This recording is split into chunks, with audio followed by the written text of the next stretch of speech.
The Super Eyepatch Wolf figure is now available for pre-order. Here are 3 reasons you should own one. 1. It is a f***ing beautiful little figure. 2. If you see me in public, be it at a con or out on the streets, you have my permission to approach me, tell me you own one, and I will respond,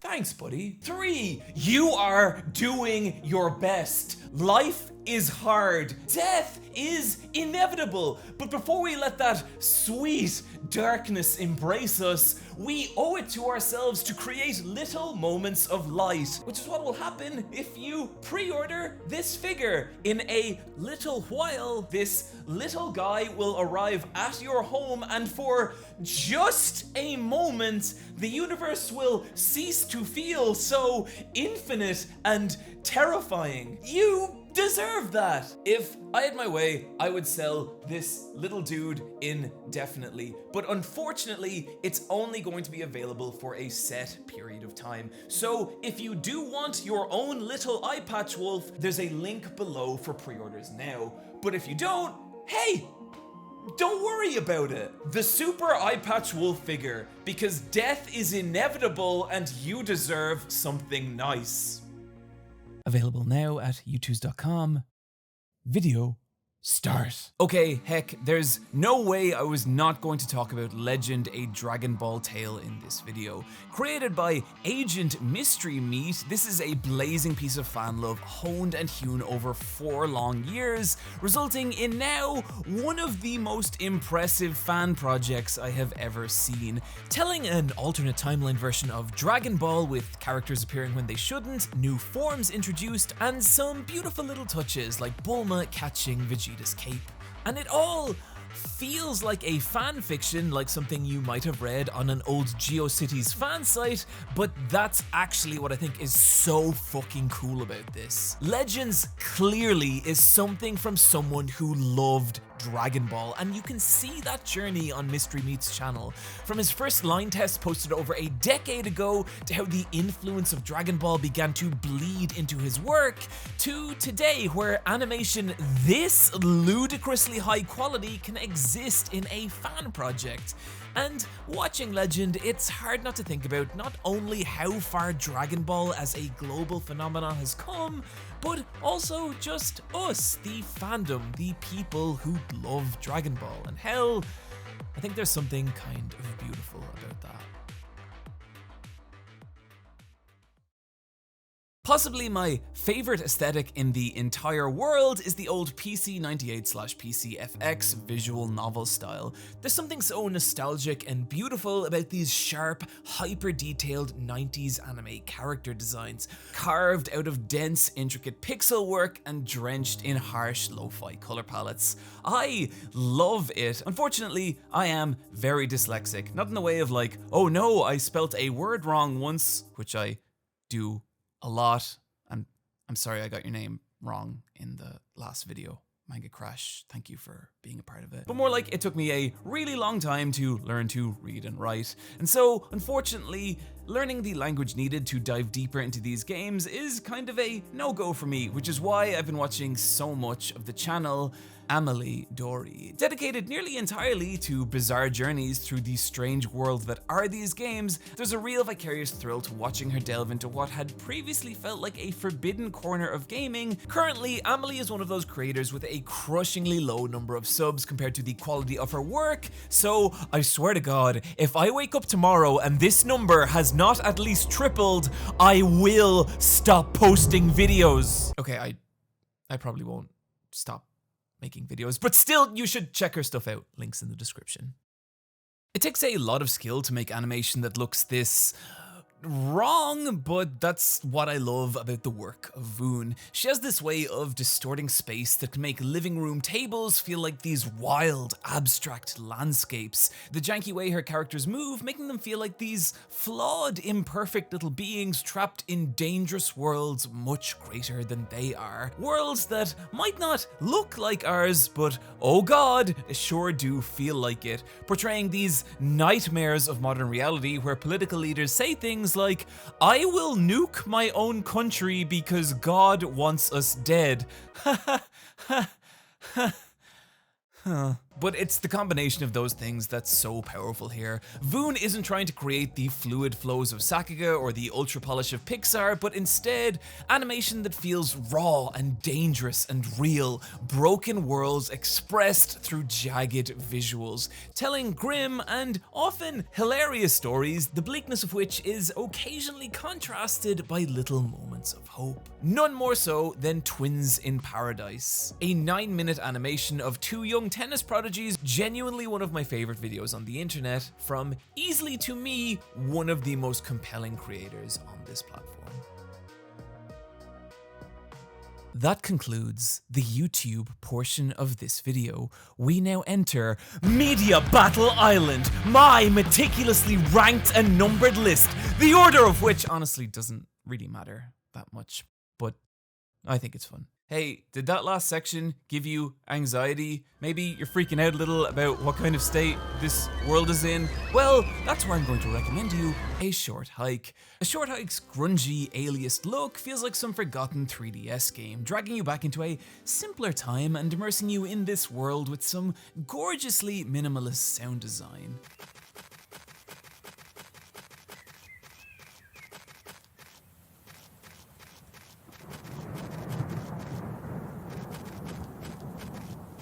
A world in which you, a small bird, need worry about nothing except collecting feathers, which let you fly ever further and ever higher as you scale Hawk Peak. Along the way, meeting its delightfully low poly cast of anthropomorphic characters in a brief but endearing hour and a half that really just lets you take some time out from the chaos that is everything else.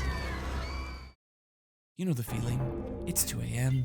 You cannot fall asleep. You start doing the mental math of how many hours sleep you'll get if you can fall asleep right now. The stress of that keeping you awake ever longer. I sure know that feeling. Which is why I've kind of fallen in love with Call of the Night. The story begins with our insomniac protagonist venturing out into a nocturnal cityscape, and hell, just look at how the concept of a city at night is visualized here.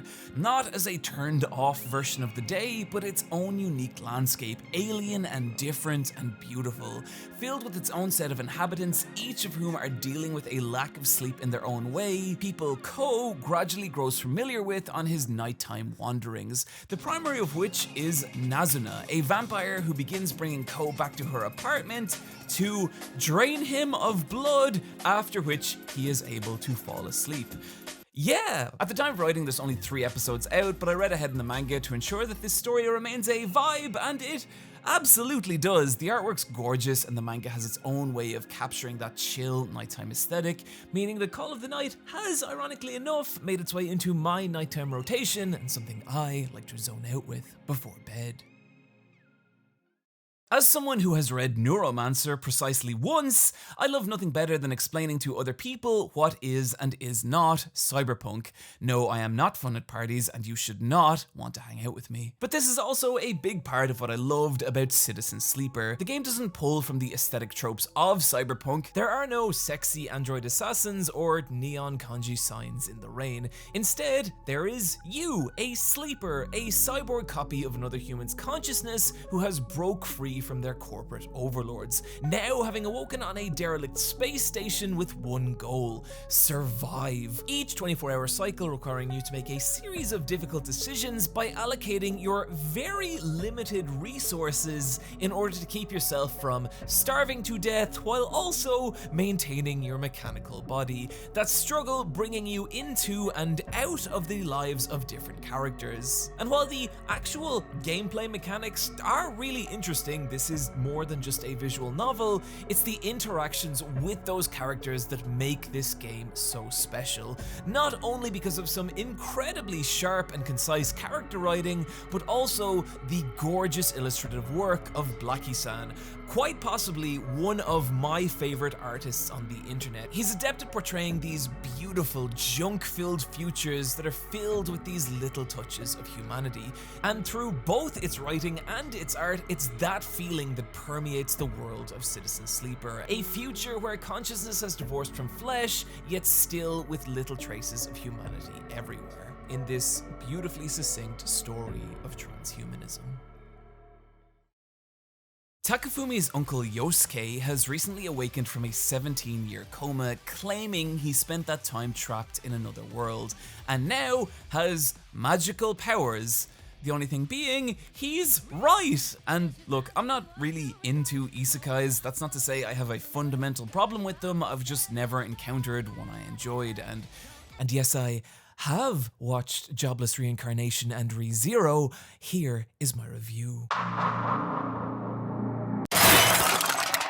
However, I love Uncle from Another World, and that's not just because of how effectively it skewers isekais, but because of its ultra-likeable cast of characters, even if Sumika regularly makes me feel bad about my life choices. But the star of the show here is the titular Uncle Yosuke. Simultaneously tragic and hilarious, this man is a joy. Hearing just how badly he fucked up his own isekai experience or misunderstood Neon Genesis Evangelion is some peak anime comedy, and watching him try and adapt to modern life is as comical as it can be devastating, and I love it. And I kind of felt I might when the first thing Yosuke asks after awakening from his coma was, "Are Sega still making consoles? No!" And the anime has not let me down from there. Tunic is a Legend of Zelda style adventure. It's what people who are wrong about Tunic say about Tunic. Don't get me wrong here, there is absolutely some Zelda DNA in here, but Tunic isn't like Zelda because Tunic isn't like anything.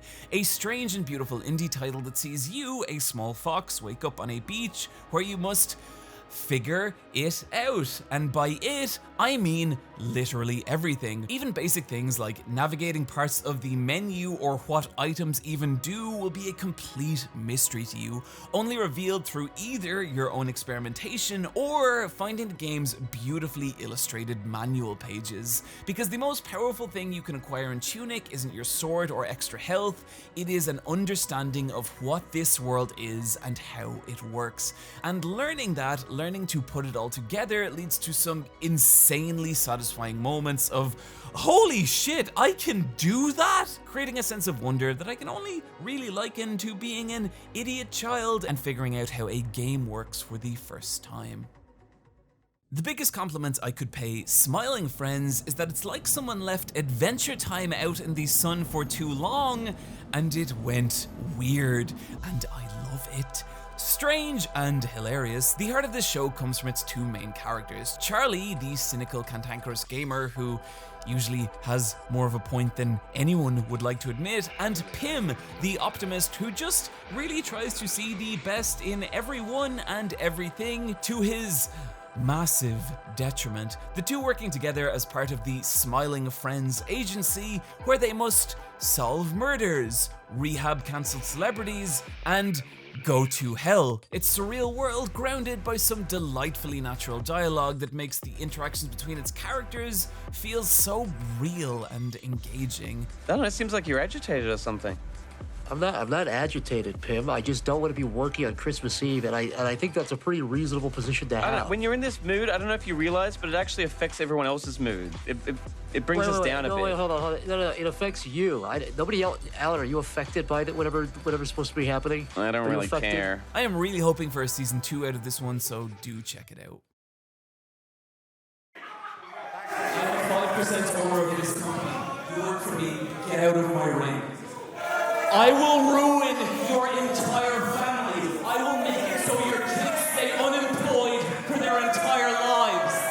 Although, from the looks of it, I'd say they're already headed that way. Get out. My name is Leslie Bestington.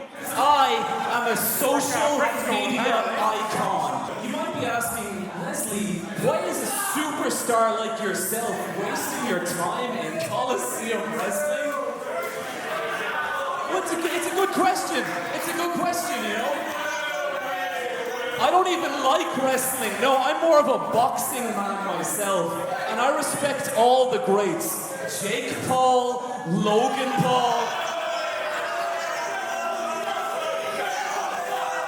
Why are they booing?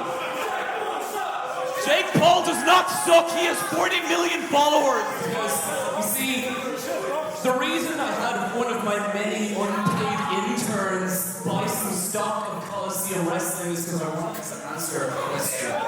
What kind of person wastes their Saturday night at a wrestling show? And now that I can look out at all your swollen, sweating faces, I have my answer, and it makes me sad. Here's the thing. You could all be so much more than this. I could make you more. Why are you interrupting me? Why are you booing? I am here for you. I took an international flight for you.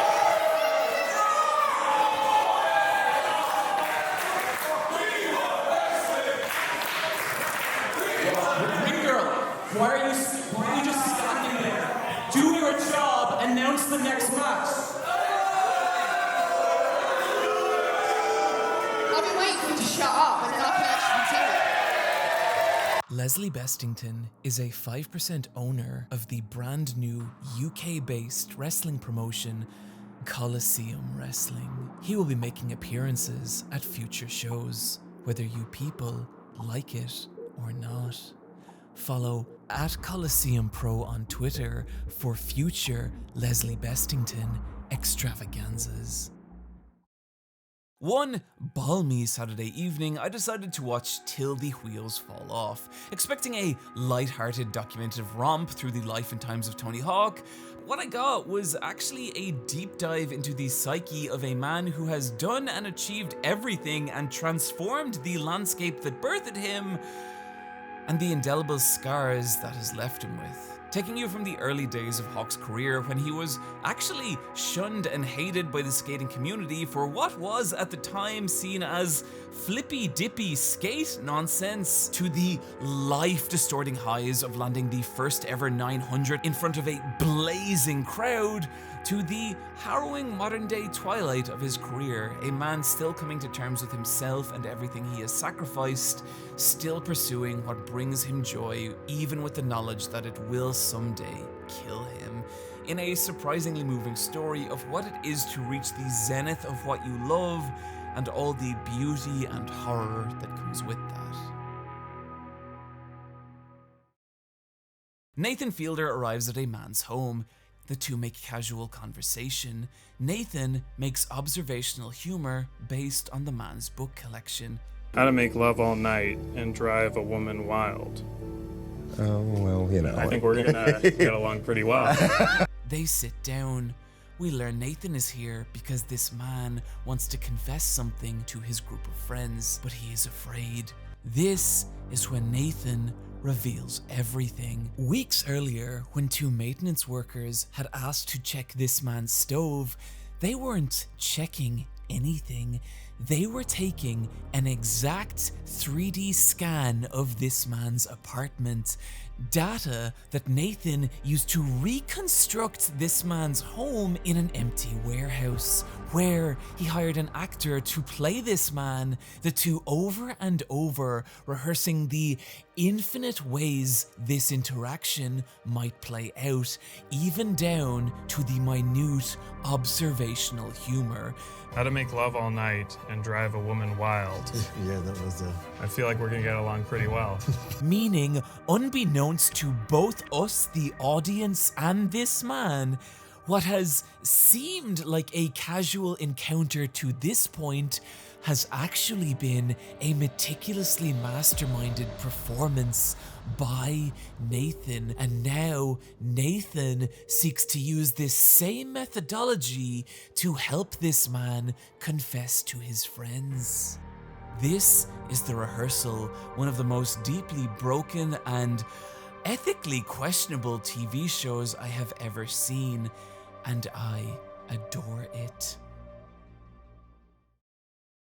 You know, tag team wrestling isn't really my thing. Generally, I'm more drawn to the more intimate and intense one-on-one narratives that form out of singles matches. But then, every once in a while, comes a tag match that forces me to devour those words. Briscoes vs FTR took place at Supercard of Honor 15, and over the course of its 27 minutes and 25 seconds, transformed from a very good tag match into the story of two teams of men, both of whom have been through everything together, going to war one final time in what felt like the smoldering ashes of a dying federation, in a battle that felt so brutal and beautiful and real.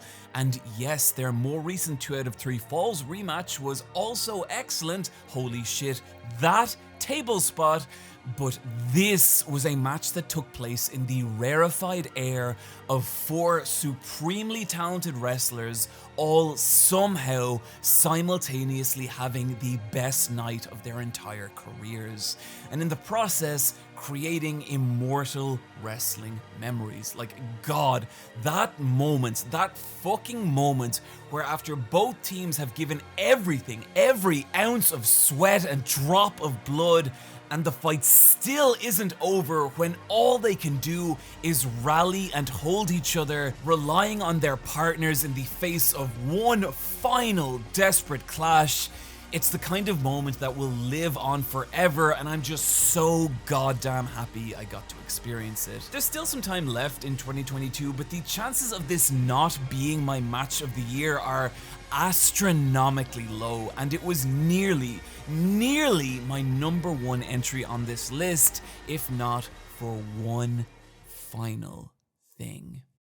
Fuck, okay, I have tried to write this paragraph so many times, so I'm just gonna go for it here. Everything, Everywhere, All at Once is one of my favorite films of all time, and the first piece of media I have awarded a 7-2 since Okada vs. Omega 2 in 2017. Yes, that good. Despite how lukewarm the first 15 minutes of this movie left me, by the time we hit minute 55, I was having the time of my life, and from there, I laughed, I cried, I became emotionally invested in the character arc of A Rock, whiplashed through what felt like 1,000 different realities and scenarios, only to finally be confronted with my own deep-rooted feelings of nihilism and how ultimately human connection is the only real antidote to that.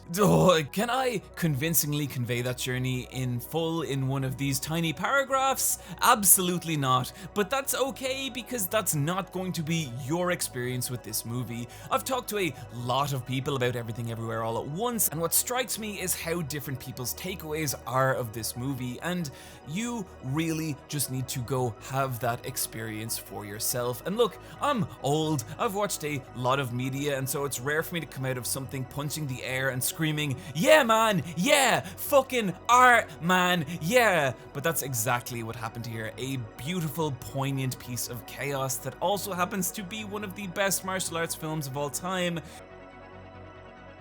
Friends, thank you for joining me today. My U2's figure is available now, so do check out the link in the description if you would like to own your own little Eyepatch wolf. And I would also like to thank my patrons for making this video possible, and this week in particular, Orc Fighter, Type 90, Food for Dogs, Spaghetti Time, Butter Person, Lydia Falls, and Rowdy Roddy Peeper.